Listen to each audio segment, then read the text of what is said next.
All right, I think we are good to go. So welcome everyone. Welcome to today's interview. This is Grayson Carter, and I'm joined today with Jackie Sloman. How you doing today, Jackie?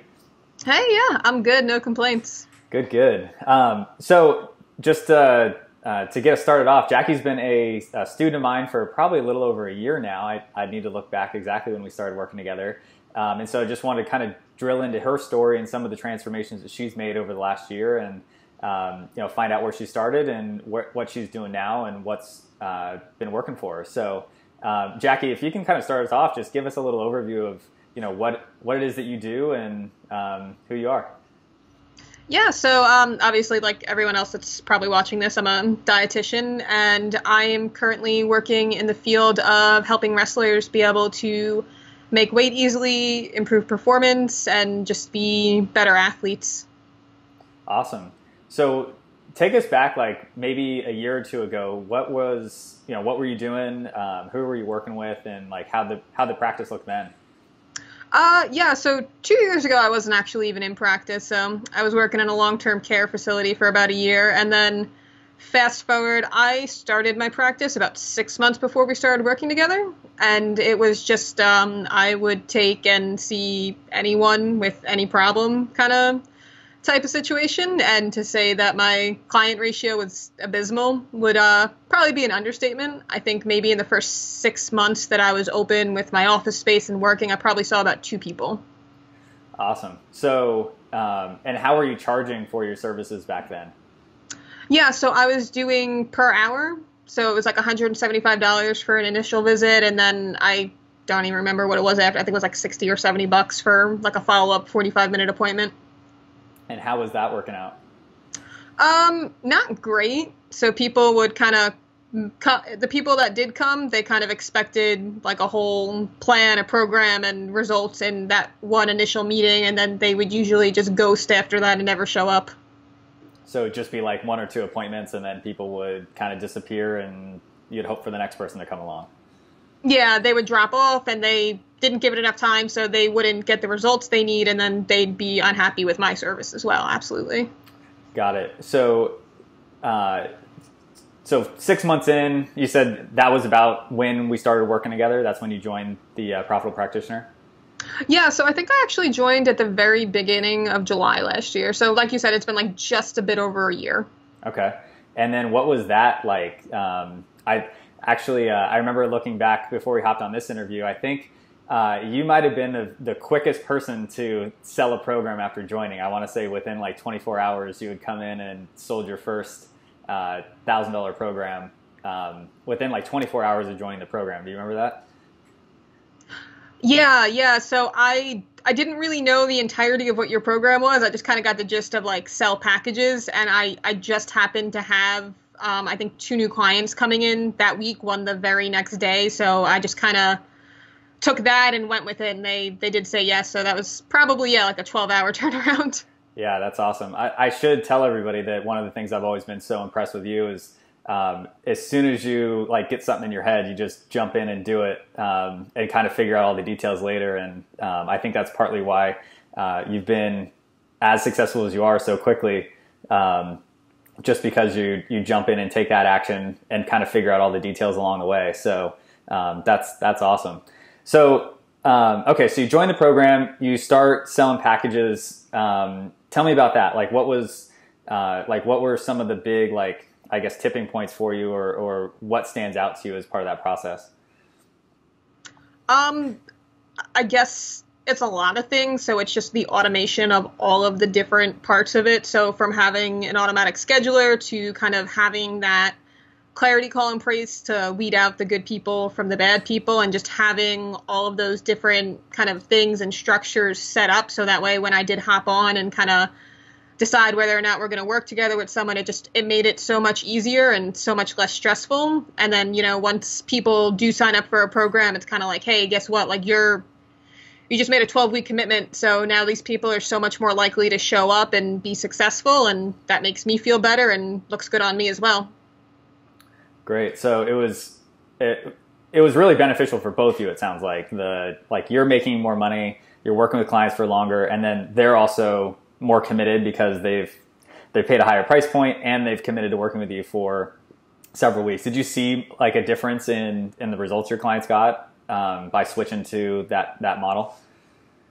Yeah, 100%. Like I said, the people I was working with before that, I couldn't even tell you what their results were because they'd show up for like an initial appointment, which we barely get to set any goals in that one. My initial appointment's kind of just getting to know them, and then maybe they'd show up one more time. We'd set something small up, for them to work on, and then, like I said, usually after that, they'd be gone. Cool. So I'm always curious, like, was there anything that like stood out to you as like that you just didn't believe, like, coming into the program? Like, did you think that people would pay? Like, what were you charging for your services at that time? Yeah, so like 175 for like an initial hour and a half appointment, and then like $68 for a 45-minute one, I believe. And then what'd your package start selling for? I think the first package I sold was either 1,000 or 1,200, and like when I first did that absolutely blew my mind because I was like, no one's ever gonna pay for that, and now I charge almost double that, and people are still paying for it. So going from just like 100-ish a session to working together for a 3-month period, charging what, like close to 2,000? Yeah. So right now it's around 2,000 to 2,400. Yep. Okay. And so where did that get you with, you're in the program, you're selling some packages. I know you had a couple good months there. Do you remember like while you were in the Profitable Practitioner, what, like where you got your business to in that time? Yeah, so I'd have to look back to give you solid numbers. I think I went from, so in the Profitable Practitioner, like specifically that program, I think I probably went from like, I couldn't tell you what I was doing before then, probably like a few $100s every few months to maybe like 1,000 to 1,500 every month or so. So it definitely did pick up at that point. And then, but it really kind of exploded after I joined the mastermind. Okay. So, so tell us about that. I mean, obviously you go through the Profitable Practitioner, you learn how to create these packages, you sell a handful of them. I'm guessing joining a mastermind, especially an expensive mastermind, was, there's probably some hesitation there. Can you tell me like what your thought process was going through that? Yeah, I mean, with any big investment, there's always a hesitation and kind of the pros and cons, and I'm stubborn and from New York, so I have to think about everything for a really, really long time. But yeah, I guess, again, the price point was probably just the biggest hesitation. It was definitely a huge investment, and I think I may have even mentioned this to you. It was one of those things where I'm doing the math in my head. I'm like, okay, I've got like, based on the investment, I've got like 5 or 6 months to make sure I really like get this back, or I'm going to be in a pretty bad position financially. So that was a hesitation. But then I decided to just kind of jump in and do it because you know what? It works. I know it works. I've seen and I know the people that have done it before me. So I know that the systems are there. So I just figured, I'll figure it out. I'll make sure I do. Awesome. So you jump in, you start putting together, some of these things in place, trying to like niche down a little bit more. What was that process like? I know, I don't want people to think like, you do one thing and all of a sudden you're massively successful. It obviously takes a lot of work. So tell us about like that journey of like trying to find like that niche that was going to be just perfect for you.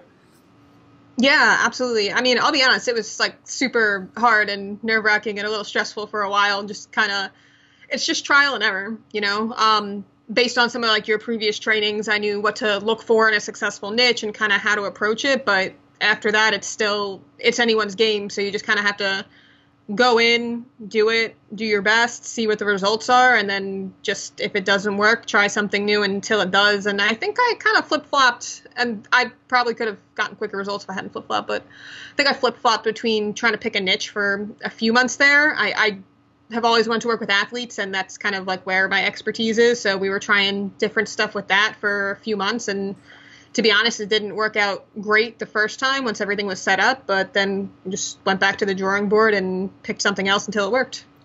So I think there's a really like interesting lesson there. How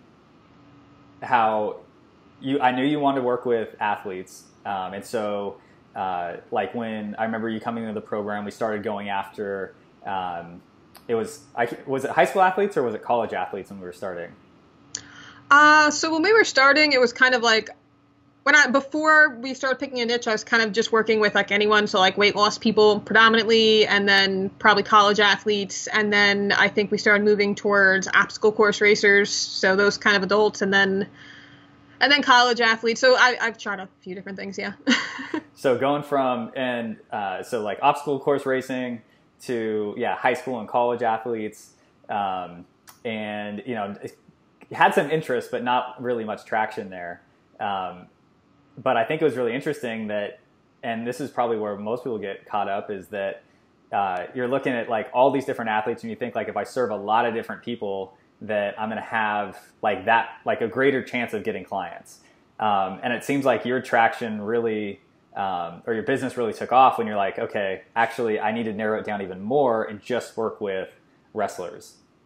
Yeah, absolutely. Every single person I've hopped on the phone with for the last few weeks has said, like, I want to work with you because you just work with this population. And it also makes it easier. Like, I have to say, I used to spend 15 or 20 minutes before any kind of clarity call, just like going over what my script was and tweaking it based on the person or the population I was seeing. And now I know who I'm working with so well because they're all the same type of athlete that I'm like very relaxed. I turn on my computer like 3 minutes before a call and just get set up and just go. And you know what? They're the most successful, easiest, most personable calls I've ever had. So I'm guessing that now, like, because you have so many of these clients that you get on, you probably know their problem or can articulate their problem better than they can.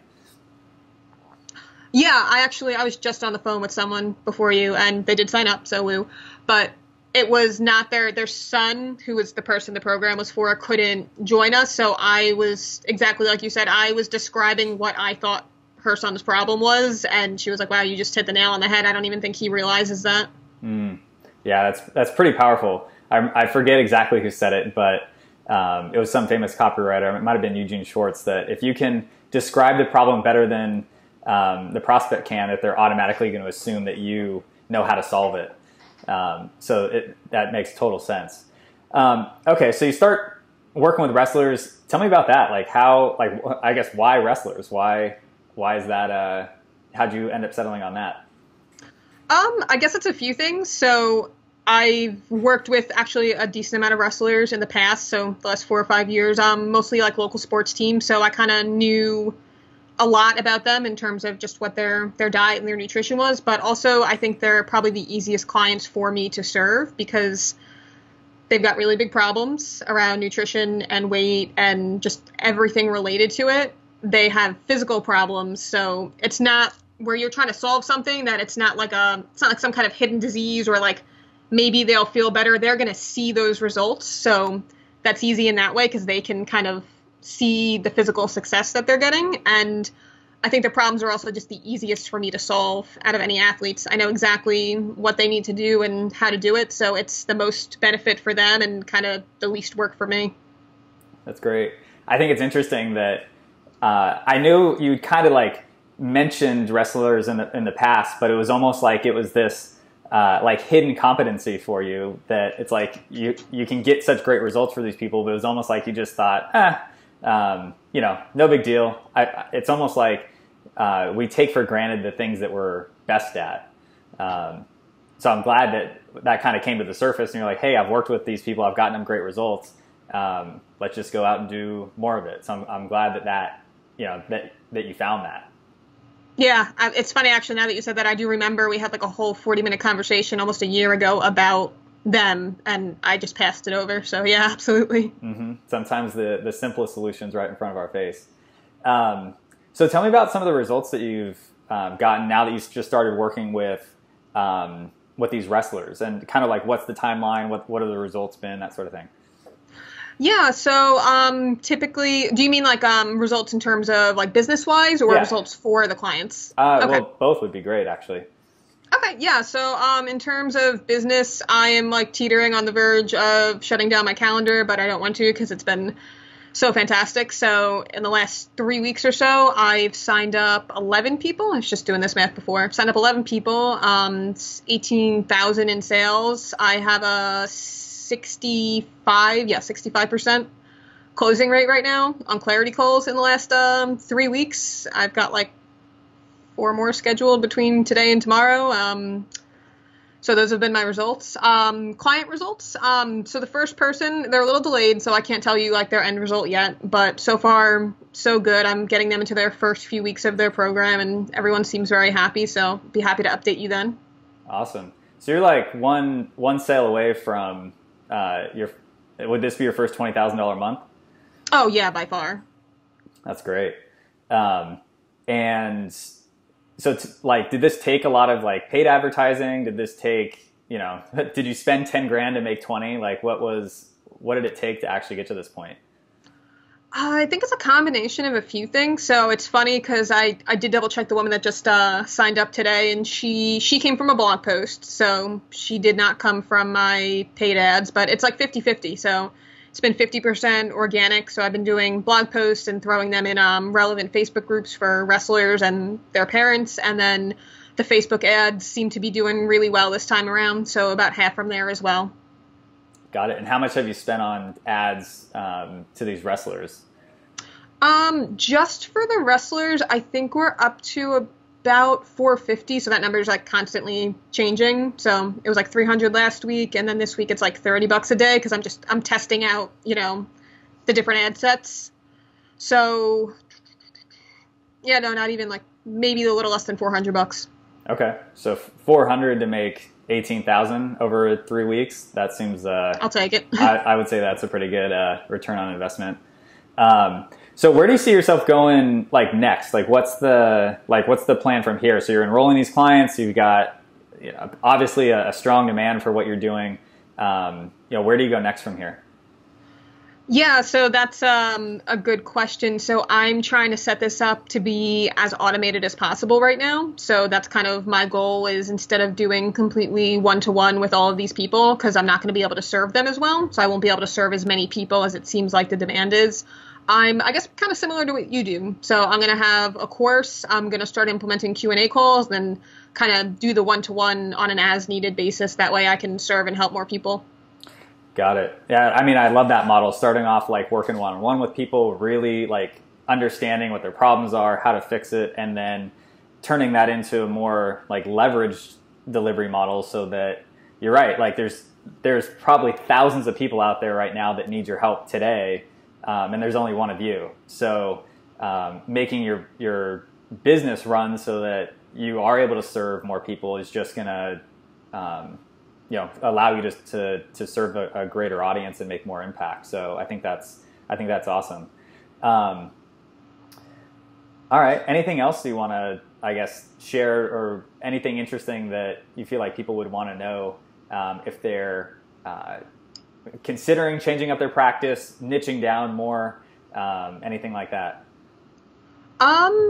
I guess the only advice I would offer, because this is kind of when I saw my full success, is when you pick something, you have to fully dive in and commit to it and just keep trying until you find something that works. Because I was teetering between niches for a few months and then didn't want to waste my time kind of, going all in, and I wasn't getting anywhere. So once I made that physical change and that mindset change where I'm like, listen, this is what we're doing. We have to. That's kind of when it blew up. And just trust the process. You have to have faith in it. That's pretty much all I can say. Yeah, I should look back at my notes, but I think I remember that conversation where you were like, hey, I'm confident that this is going to work, but should I go all in, or should I be looking at some of these other options too, just in case? And you're right. I forgot about that, but I definitely see that as like a huge turning point when you're like, burn the ships. I'm going to make this work come hell or high water. And it's amazing how like you figure things out once you make it, that like, once you have full conviction in something. Yeah, no, 100%. Yeah. I remember changing my website around a few weeks ago, and I was getting nervous because I'm like, oh, well, this doesn't appeal to this person anymore. I was like, nope, just do it. That's great. So what would you say to somebody, obviously we had a lot of people, that went through the Profitable Practitioner with you, that are considering, continuing to work with somebody like myself. What would you say to them if they're, considering upgrading? What advice would you have for them? Well, first, you're awesome. So anyone that's considering it, just do it. I love Grayson. And second, just if you're willing to put in the work and have the mindset and the faith, then absolutely do it, because you're just going to see massive success. If you're someone that's kind of teetering and you don't know what you want, then consider it. But, if you go into this and you follow the steps, you get the help when it's needed, you take the information and you actually apply it, then you're going to do awesome. Awesome. All right, Jackie. Well, that's all I had for us today. Anything else you want to add before we wrap things up? No, I think that's pretty much it on my end. Yeah. Awesome. Well, again, I'm just super proud of you for jumping in and making this happen. And the fact that, you're hitting good numbers so early on, you're just getting started. So I know we're going to see some big things for you over the next couple months. Yeah, I'm excited. Absolutely. Awesome. All right. Well, thanks so much, everybody. If you're interested in learning more about this, you can reach out to me at graysoncarter.com or find me on all the socials, Facebook, Insta, all that good stuff. Again, thanks so much for being with us, Jackie, and I wish you the best of success. Sounds good. Thank you. See ya.